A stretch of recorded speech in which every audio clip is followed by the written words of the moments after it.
یا صحابی کا کوئی قول یا تابعین کا کوئی قول. تو قرآن مجید میں اللہ تعالیٰ کی جو مراد ہے اس مراد کے بارے میں وہ کیا ہے اس کے بارے میں دوسری کسی آیت میں اس کی کوئی تفسیر ہوگی یا کوئی صحابہ کا قول ہوگا, کیا رسول صلی اللہ علیہ وسلم کی کوئی حدیث ہوگی یا صحابہ یا تابعین کا قول ہوگا.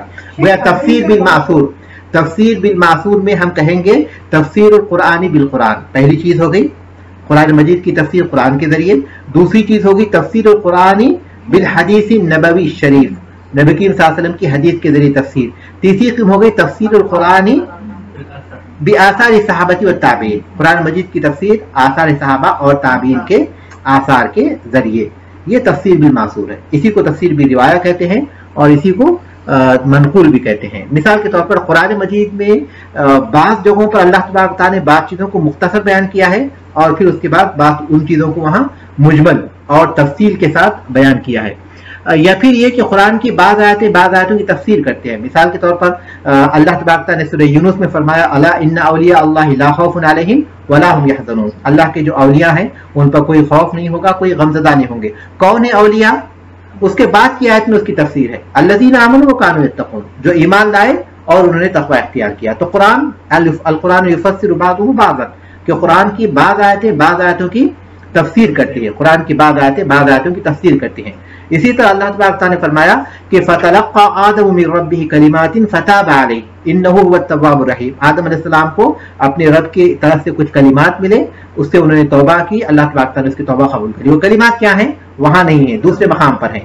قال ربنا ظلمنا انفسنا وان لم تغفر لنا وترحمنا لنكونن من الخاسرین. تو قرآن مجید میں وہ کلمات جو اللہ تبارک تعالیٰ نے بیان کیے تھے ان کی جو تفسیر ہے پھر کسی اور مقام پر ملی, دوسرے مقام پر ملی. تو یہ کہتے ہیں قرآن مجید کی تفسیر قرآن مجید کے ذریعے.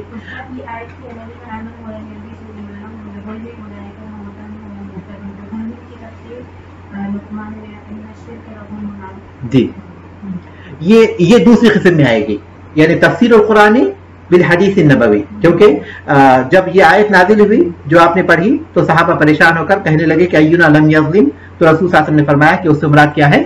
ان الشرک لظلم عظیم. ٹھیک ہے, یہ دوسری قسم ہوگی. تو اس کا مطلب یہ ہوگا کہ تفسیر قرآن کی تفسیر قرآن کے ذریعے, قرآن کی تفسیر کس کے ذریعے؟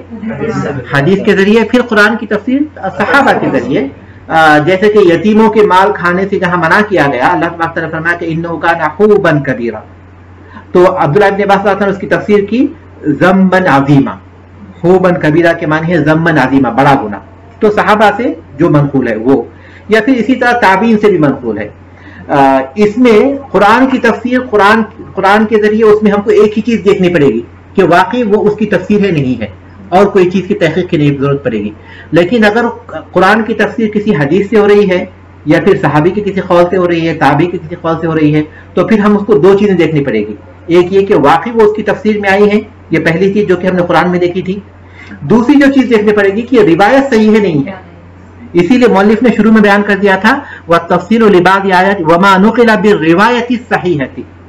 تو اگر حدیث کے ذریعے یا تابعین یا صحابہ کے قول کے ذریعے ہم تفسیر کر رہے ہیں تو ہم کو دو چیزیں دیکھنی پڑے گی, اور ایک یہ کہ واقعی وہ اس کی تفسیر ہے نہیں ہے. دوسری جو چیز دیکھنی پڑے گی وہ یہ کہ یہ حدیث ثابت ہے یا نہیں ہے, وہ حدیث اس کی تفسیر کے طور پر آئی ہے یا نہیں آئی ہے. دوسری یہ کہ وہ حدیث ثابت ہے یا ثابت نہیں ہے. اس کو کہتے ہیں تفسیر بالمعصور. یہاں رک جائیں گے ہم لوگ کیونکہ اس کی اہمیت اس کے بعد ہے اور وقت ہو چکا ہے. ایک سوال پوچھنا ہے کہ جو آپ نے جو تابعین میں بتایا تھا, تو شیخ جو تابعین کا قول ہے کیا وہ تابعین میں ہی آئے گا جس کا تفسیر بن رہا ہے؟ آپ نے یہ بھی بتایا تھا کہ لغت کے ذریعے اس کو آپ کو پہنچنا لغت کے ذریعے, تو کیا یہ معصول ہے صرف یہ قرآن حدیث اور صحابی تابعین کا بھی آئے گا؟ یہی راجح قول ہے, مختلف ہی ہے. خاص طور پر تابعین کے ایسے اقوال جس میں کسی اور کی طرف سے مخالفت ہم کو نہیں معلوم ہوتی. ابن تیمیہ رحمۃ اللہ علیہ کہتے ہیں کہ تابعین کے اقوال جو ہے جب فقہ میں حجت نہیں ہے تو پھر قرآن کی تفسیر میں کیسے حجت ہو سکتے ہیں؟ یہ مختلف ہی مسئلہ ہے. لیکن اس کے باوجود بھی جو راجح بات ہے وہ یہی کہ اگر تابعی کی کوئی تفسیر ہے اور اس میں ہمیں کسی کی مخالفت نہیں معلوم ہوتی ہے تو اس کو لیا جائے گا. اور خاص طور پر تابعین میں مجاہد رحمۃ اللہ علیہ کی جو تفسیر ہے بہت زیادہ قابل اعتماد ہے. مجاہد رحمۃ اللہ علیہ نے عبداللہ ابن عباس اللہ تعالیٰ عنہ کو ایک ایک آیت پر رکا کر ایک ایک آیت کو سمجھا تھا. یہی وجہ ہے کہ عبداللہ ابن عباس اللہ تعالیٰ جب اس وقت بہت خوش ہو گئے تھے جب اصحاب السبت جو ہفتے والے دن کے لوگ ہیں, اللہ تبارک تعالیٰ نے جب ان کو ہفتے کے دن شکار مچھلی کے شکار سے منع کیا تھا, اس میں پھر اس کے بعد 3 گروہ ہو گئے تھے.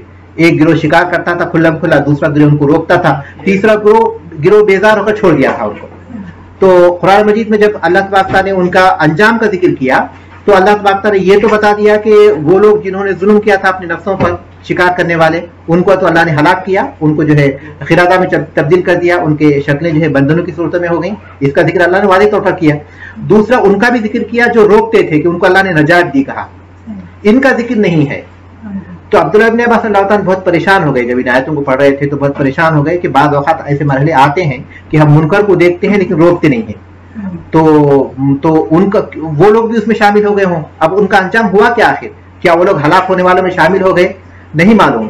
تو جب مجاہد رحمۃ اللہ علیہ کہنے لگے کہ آپ اتنا پریشان کیوں ہوتے ہیں, کہ آپ دیکھتے نہیں کہ اللہ تبارک تعالیٰ نے ان کے ساتھ ان کا ذکر نہیں کیا جن کو اللہ نے ہلاک کر دیا, تو ان کے ساتھ ان کا بیان نہیں ہے, تو امید تو یہی ہے کہ ان کو نجات دیے ہوں گے. تو عبداللہ ابن عباس اللہ اتنے خوش ہوئے کہ اپنی چادر ان کو اسی وقت دے دی انعام کے طور پر. تو مجاہد رحمۃ اللہ علیہ کی جو تفسیر ہے وہ خاص طور پر امام شافعی رحمۃ اللہ علیہ وغیرہ نے بہت زیادہ قابل اعتماد قرار دیا. ہاں جی ہاں, تفسیر مجاہد کے نام سے ہے, تفسیر مجاہد کے نام سے ہے. مفسرین نے عام طور پر اس کو اختیار کیا, ان کے اپنے تفاسیر میں ان کے نام سے اس کو ذکر کیا. علم نہیں ہے مجھے, اردو میں ہے نہیں ہے. ہاں اردو میں آ گئی ہے, جی ہاں آ گئی ہے, جی ہاں. سبحانک اللہم و بحمدک اشہد ان لا الہ الا انت استغفرک و اتوب الیک.